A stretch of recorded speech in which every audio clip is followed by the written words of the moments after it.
তিনি বিশ্রামগঞ্জনী শচীন দেব বর্মন মুকুমু কলাক্ষেত্র সিপাহীজলা হাংকর বেরেমনি গুরু পূর্ণিমা তেয়ার সংসার জাখা সিপাহীজলা জেলা পরিষদটি চুবামুংবাই হাংকর কক্থুমতে হুকুমু বেদেংনি সাকথারমাবাই সংসার জাক পান্দানো চেঙ্গি রেখা জেলা পরিষদনি কাজকর্যক অকরা সুপ্রিয়া দাস দত্ত বসাকা লাংমানি জেঠা জরাও চাচাজাক নাউনানি বাগৈ গুরুনি হামারিতে লামফুনু মুম্বেলাইনো নাংকগো পান্দাও ইয়াকবারা হাংকর তাংফাং সুভাষ দত্ত হাংকর কক থুম তাই হুকুমু বেদেকনি তাংফাং পাঞ্চালি দেববর্মা তাই শচীন দেববর্মন মুকুমু সকাত মানজাক চংফ্রেন তামগরং এবার রুবাইকরং সূর্যকুমার দেববর্মা কসং তংমানি আসল হাংকরনি খরক বা গুরুরগ্ন বরম ইয়াফার জাকা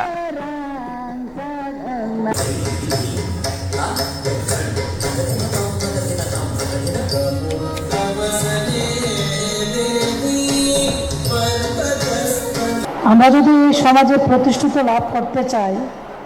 তাহলে আমাদের সঠিক গুরু ধন্য আশীর্বাদ প্রাপ্ত হতে হবে। গুরুর আশীর্বাদ ছাড়া বা গুরু ছাড়া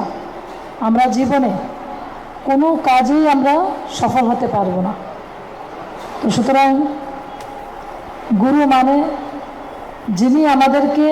অন্ধকার থেকে আলোর দিশায় প্রেরিত করেন, তিনি আমাদের গুরু।